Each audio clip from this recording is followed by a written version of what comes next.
Pizza बनाने वाली लड़की।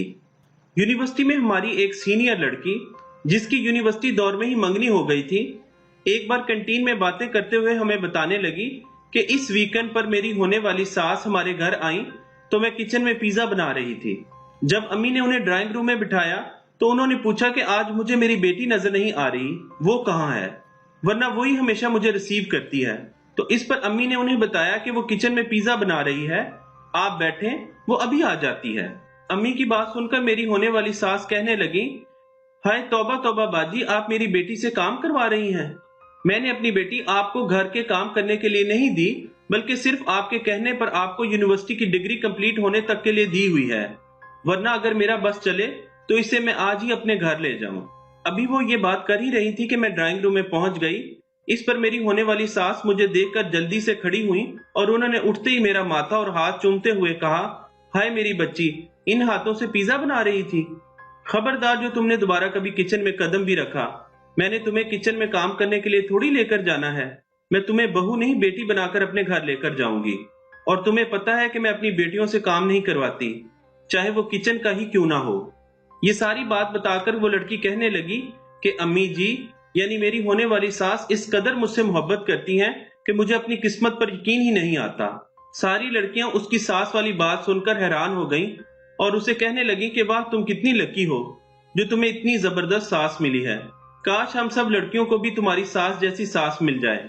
मैं चुप करके बैठा इन लड़कियों की बातें सुन रहा था कि एक लड़की पूछने लगी कि तुम क्यों नहीं बोल रहे, तुम भी कुछ कहो।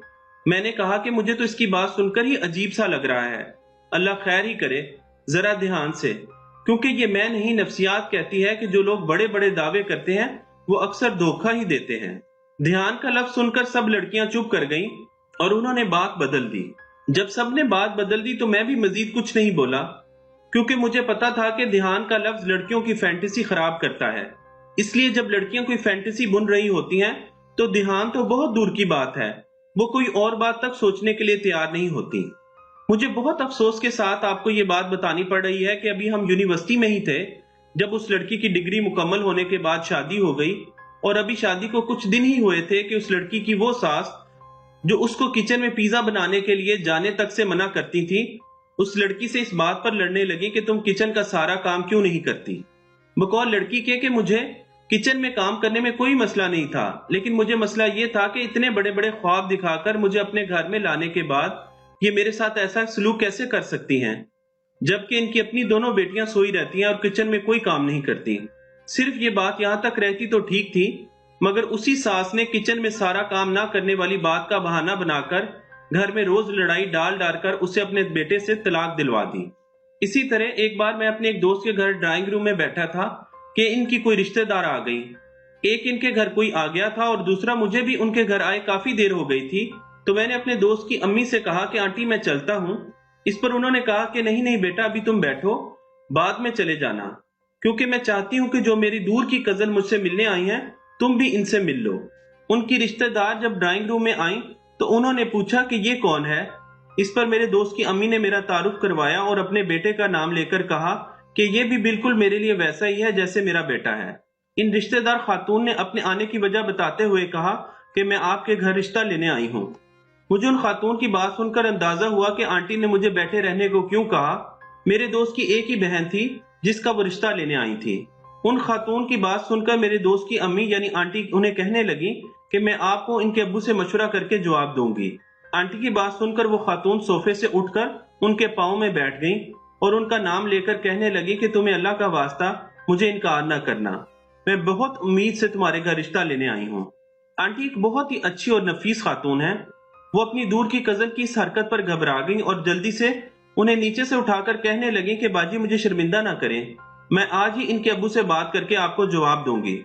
जब वो खातून चली गई तो आंटी ने सवालिया नजरों से मेरी तरफ देखा तो मैंने कहा कि आंटी जरा ध्यान से, क्योंकि ये मैं नहीं नफ्सियात कहती है जो शख्स हद से ज्यादा झुके तो इस पर कभी एतबार ना करो। आंटी मेरी बात सुनकर चुप कर गई और उन्होंने बात बदल दी। जब आंटी ने बात बदल दी तो मैं भी मजीद कुछ नहीं बोला, क्योंकि मुझे पता था कि ध्यान का लफ्ज खवातीन की फैंटेसी खराब करता है। इसलिए जब खवातीन कोई फैंटेसी बुन रही होती हैं तो ध्यान तो बहुत दूर की बात है, वो कोई और बात तक सोचने के लिए तैयार नहीं होती। कुछ माह बाद आंटी ने अपनी उस दूर की कजन की बात मान ली और अपनी बेटी का रिश्ता उनके घर कर दिया। मगर वही खातून जो पाँव में बैठकर रिश्ता लेकर गई थी, कुछ माँ भी उनकी हीरे जैसी बेटी अपने घर ना रख सकी और कई बेतुके नुक्स निकालकर अपने बेटे से उनकी बेटी को तलाक दिलवा दी। बतौर माहिर नफ्सियात इन दो बातों को आपको बताने का मेरा मकसद सिर्फ इतना सा है कि जो मेरी ध्यान से वाली बात आंटी और पिज्जा बनाने वाली लड़की को समझ नहीं आ सकी थी, हो सकता है कि आपको समझ आ जाए कि नफ्सियात कहती है जो शख्स बड़े बड़े दावे करे और हद से ज्यादा झुके तो इस पर कभी एतबार ना करें, क्योंकि बड़े बड़े दावे करना और हद से ज्यादा झुकना दोनों धोखेबाजों की निशानियां हैं। आपका माहिर नफ्सियात साबिर चौधरी।